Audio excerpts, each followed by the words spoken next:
And we are live coming to you on a special Tuesday evening, afternoon, wherever you're at, whenever you watch us.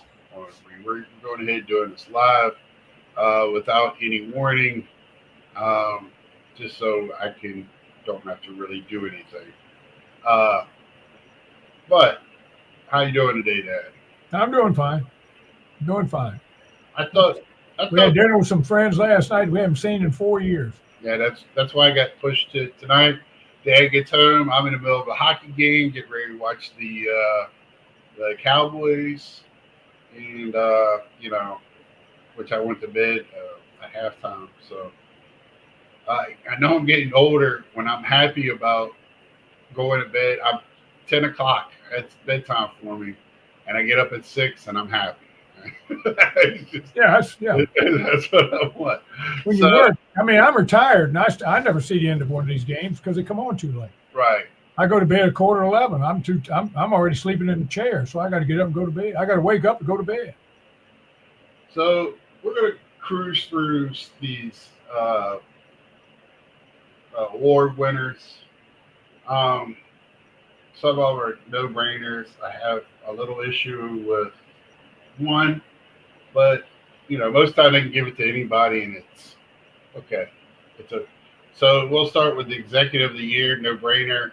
Somebody in the Brewers organization is going to win this. Yeah, whoever puts that team together, Yeah, the next best is probably Tampa, whoever's in their executive office.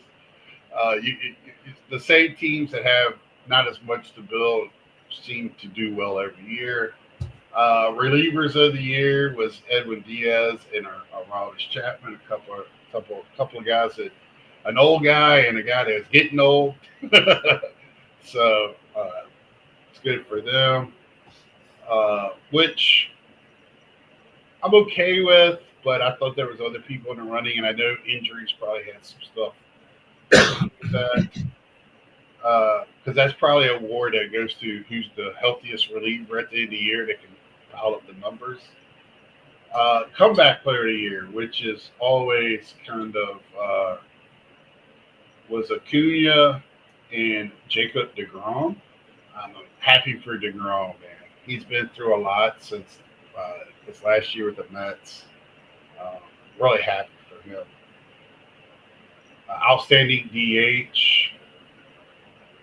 Nothing crazy there. Tiny. We'll skip Silver Slugger, Gold Glove Awards. No big deal.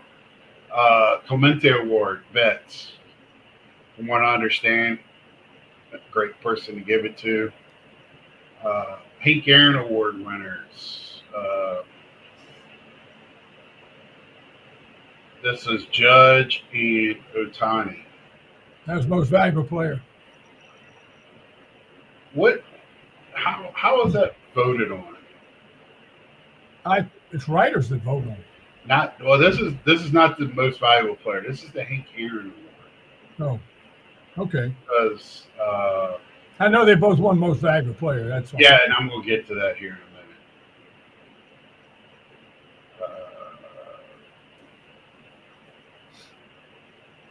I know it's like a slugging award, but again, I know. I mean, we'll get to it. Well, I'll wait. I got something more to speak on. Manager award, Brewers manager, Pat Murphy. The same ones that won it last year. Cleveland. Well, the Blue Jays manager won it last year. I thought it was Cleveland. I mean, Cleveland. I'm sorry, it was Cleveland. But Cleveland. see, they won 15 games almost they came from 15 games back. Right. And that's why he got it.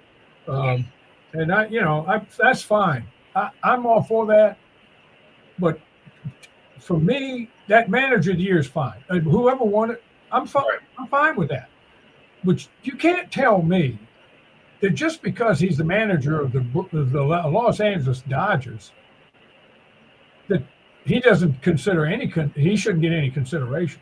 Yeah. What that guy did with all the injuries they had, no bullpen. The executives went out and got these bullpen guys, and none of them could pitch. And then they had all the injuries on the pitching staff. And he kept that team, in the running, and they won the West. Right. That's just to me, it's phenomenal what he did.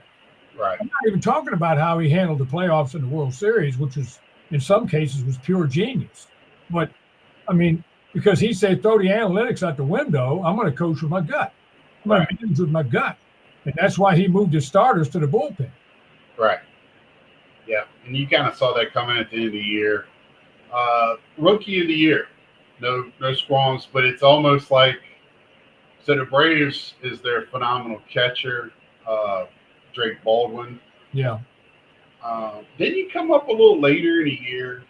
No, he didn't. He wasn't there at the beginning. He came up about a month after the season started. Right. But he's a heck of a ball player.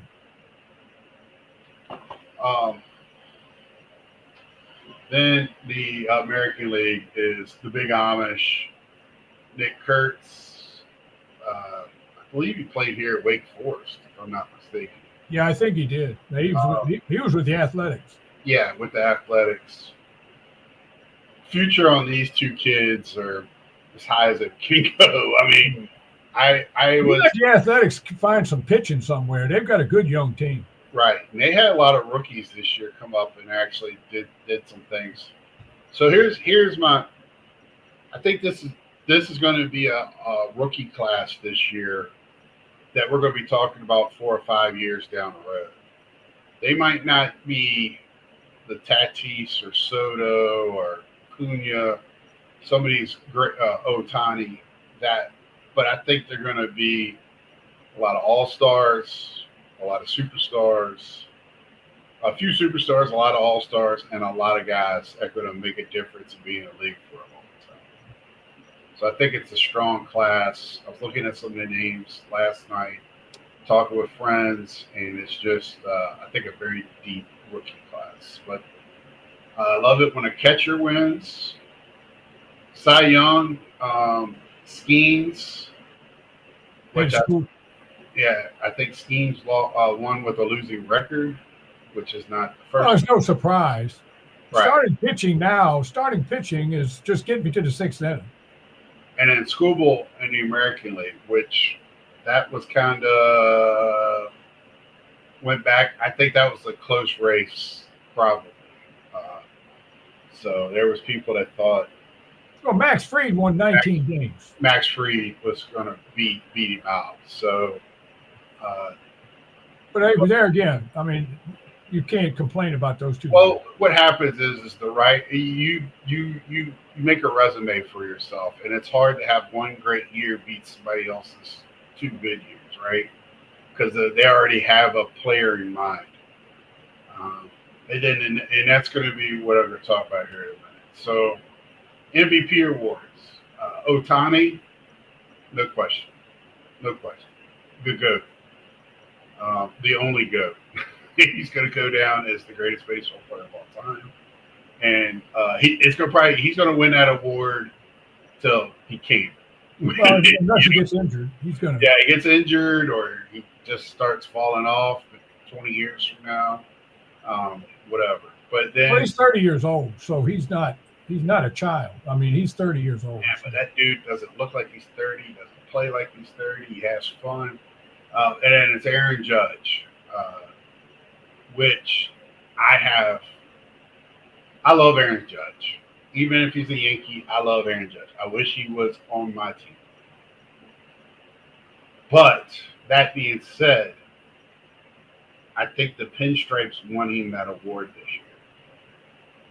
I think Cal Raleigh kind of got screwed in that one. What's up, Jeff? Hello, Scott Pop. I really like Nick Kurtz. I think he's going to be a good hitter. He's going to be around for a long time. Yeah, he'll be wearing either Yankee or Cubs or Dodgers or somebody. He's going to be somewhere else. But I do. I love Judge. Okay, let's just cut to the quick. Uh-huh. If the catcher in Seattle, Cal Raleigh, was catching for the New York Yankees, who would win the most valuable player? Cal Raleigh. Cal Raleigh. He was in the wrong city. Yeah. And And not only that, if the Yankee Judge is only- Stadium was his home field, he probably would have had 10 more home runs. Yeah. Judge is the greatest hitter of this generation. Maybe he may go down as the greatest hitter of all time, the way he hits. Yes. But and sure, he can get the most valuable player because he had as good a year as he did last year. Yes. The problem is Raleigh was a catcher Yes. who hit 60 home runs. Yes. Nobody's come close. Johnny Bench, Roy Campanella, Yogi Berra, none of those people ever did that. Piazza's got the record. Well, he did for catchers. But he played in the wrong city. Right. He I played really, in the wrong city. I really The wrong think team. you put him on an East Coast team. You put him in Yankee Stadium and put Aaron Judge in Kansas City and give him the same season, and Cal Riley would have won the And I'm not player by a mile. because Judge is right-handed. The only reason I said 10 more home runs for Cal Riley because he's left-handed and he sees a lot more. He's a switch hitter. Right. Yeah, he's a switch hitter. He bats. So when he bats left-handed, he sees more right-handed batter pitching. So he probably would have had a few more home runs because it's such a small right field. Judge doesn't get that advantage because he's right-handed. I give Judge that respect. Yeah, and he can hit the ball the opposite way for about a mile too. So he uses that short porch too. Like I said, I love Judge. Oh yeah. One I of love my it friends too. that's a Yankee fans, he's like, people are acting like they gave it to Volpe, and I'm just like, I don't think that's the case. I think you're feeling that way because it's your guy, which I understand that. But you also have to realize, I think Yankee fans would have been okay if Cal Riley won, Oh, I'm sure they would. right? So I'm not trying to take anything away from Judge, but Cal Riley now has had 2 really good years at catcher. If you watch catching over the last few years, hopefully they move him because that is such a wicked thing that I don't Well, know. that's a hard position. Of course, some people played it for a lot of years. Yeah, but they usually don't hit that well all those years. No. They have a few years. Not all of them are Johnny Bench, Mike Piazza, Gary Carter, the ones you named. Campy, some of these great hitter, Yogi. But also a great home run hitter. For a catcher, it's like 25 home runs consistently. He's hitting 50, 60. So that's my only thing. And I mean, playing at catcher at that level, he's not only that, he was first team all for catching. No, he wasn't. I take that back. He didn't. Second team, I believe. Where did I see that at? Oh no, he's first team. So he's first team all MLB team catcher. So he's the best catcher in either league.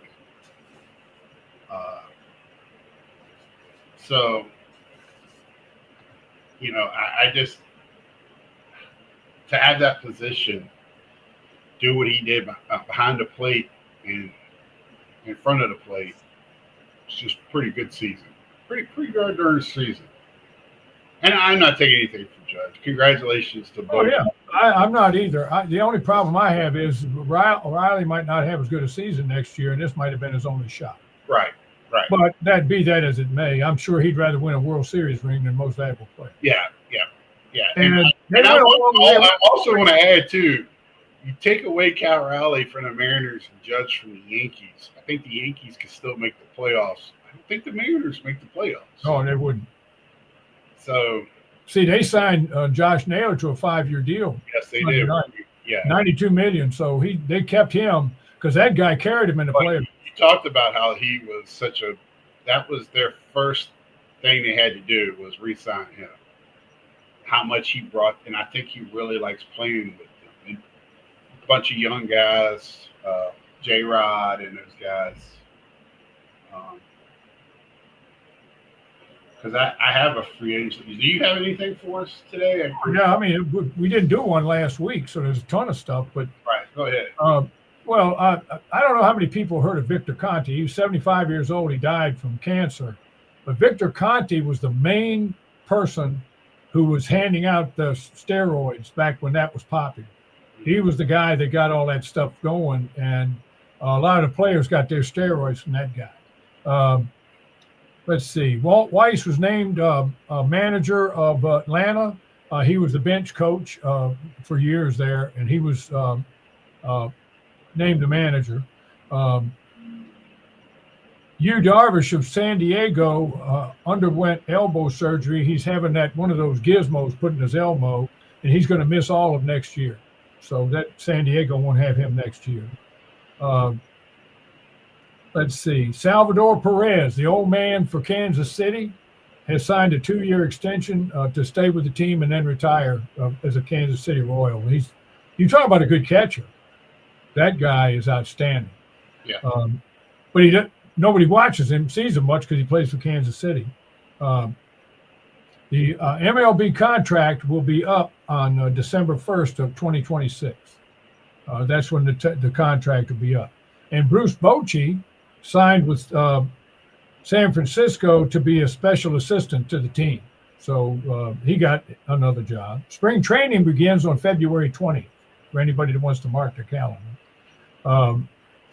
San Diego named Craig Stammen as their manager. He was a special assistant to the GM last year, and you and I saw him pitch for a couple of 2 or 3 years when he was with the Nationals pitching out of the bullpen. So I know him real well. Now here's Jorge Polanco has decided to go free agent. That's another player that was vital for Seattle's success this year. So hopefully they can keep him. And Max Muncy and Alex Versa signed their club options with the Dodgers. And Alex Versa and his wife also lost their baby girl. That's why he wasn't signed for the World Series or the playoff game before that. His wife was pregnant with their child, and the child was born dead. So they lost the baby girl. And during the World Series in Game 6, the Toronto Blue Jays wore his number on their uniform. So that was, and then the Dodgers organization gave a big donation to the Toronto Children's Hospital. So these baseball teams do a lot of things besides play baseball. Right. Man. It was like a lot of real life going on outside. Yeah. Well, Springer said there's things bigger than baseball. Yeah. There's things bigger than the World Series. There's a lot of families have gone through tragedy. Oh, and Donald Trump pardoned Darryl Strawberry from his tax evasion and drug charges. So he pardoned him. John Snyder, the manager of the Toronto Blue Jays, signed a 1-year extension. And there again,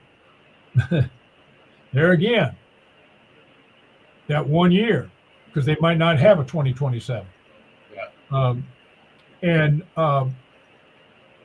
Mansolino, the guy who managed the Orioles for the last half of the year or most of the year, he wound up.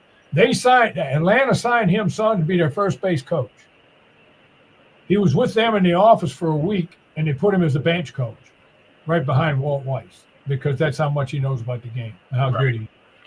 The one thing about the Silver Slugger, 2 of my favorite players that are on Arizona,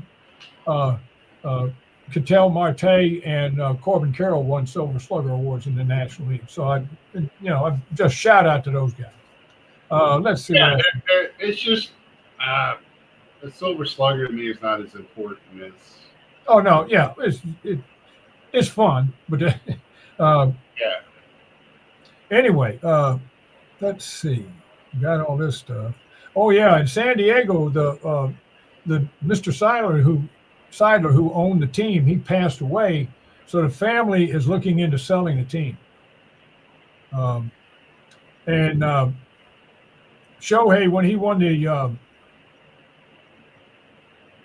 Most Valuable Player Award in the National League, it's the 4th time he won it, and he won it every time unanimously. Both the 2 times for the Angels and the 2 times for the Dodgers. Barry Bonds is the only one who's won it more than 4 times. He's won it 7. let's see. That's about all I got. Yeah, we talked about that. Um, it's we talked about that. Let's see, what have I got? Oh no. Anyway, it's kind of fun for me to turn on MLB each day and listen to a little of it, or go online and read some of the stories and all the speculation about who's going to sign who and who's going to do what. That it's going to go. And nobody knows anything. Well, there's been some more movement than normal. There's been a few here and there. Like we said, Josh Naylor, that was. But I'm sitting here looking at the list, and the age of most of these players. They ain't young. They're in their 30s, most of them.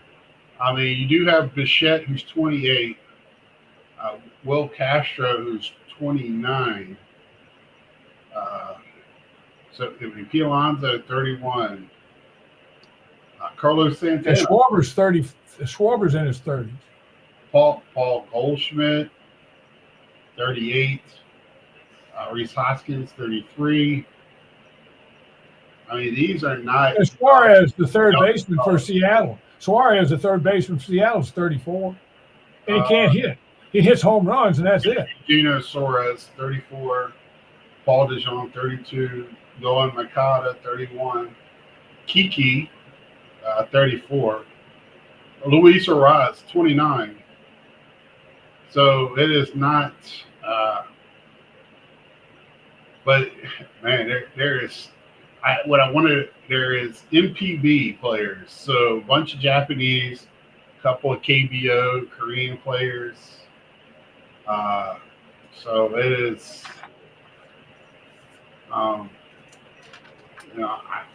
Starting pitching, a lot of age, but that's not Shota Imanaga. Patrick Corbin, 36. I mean, everybody wants to talk about how young the league is. I'm looking at all these free agents.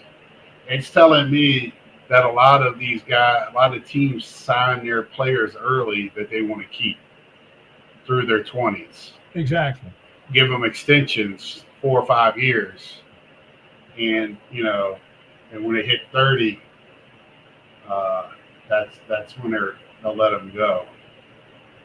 Yeah. Well, remember, Acuna wanted another big cut. He signed early. Right. And he then 2 years, 3 years in, he didn't want. He was mad because he didn't think he signed for enough. I mean, he was making millions, so right. But how much do you need? But anyway, the Braves balked, and they weren't going to do it. So then he tears his leg up again. Yep. So he's injury prone. He's torn his knees up 3 times. Yeah. So he's had surgeries. For anybody that wants to spend a lot, the guy's a great ball player. But if you spend a lot of money on this dude and he gets hurt and be turned into another Strasburg, where he's sitting at home on his couch and you're paying him because he can't play. Yeah. These teams are getting more leery of that. And you want to sign somebody. This is the other thing about any sport, anything in sports. And that is, I'll give you an example. You and I work in the same field. I retired from working in a chemical plant, making pharmaceuticals. The more I worked, the smarter I got because I learned more. But from experience, I learned more. So then when I was a supervisor for the last 12 years, I even learned more. So when I was an old guy retired, I was pretty smart in my job. Athletics doesn't work that way. You have a person like Schwarber who's in his 30s.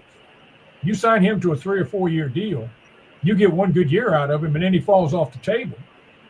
Then what have you got? I'll give you another example. And that was Albert Pujols. Albert Pujols tore it up with the Cardinals. They offered him they told him they would not give him over a 5-year deal. 3 years is what they offered him. 5 was the most they'd go to. The Angels gave him 10, so he went to the Angels. He had 2 good years with the Angels and fell off the table. He was never the same player because he got too old. He got too old. Feet problems too. Yeah, I mean, well, because of age. Well, Kyle Schwarber is 33, so he's at his peak prime right now. And he's a DH, so you He's might a get more DH. years out of him because he doesn't have to play a Right, position. you can actually, if he gets a 7-year deal, would not surprise me. But he'd probably most likely get a 5-year deal, 4 or 5. Well, the Phillies almost have to sign him.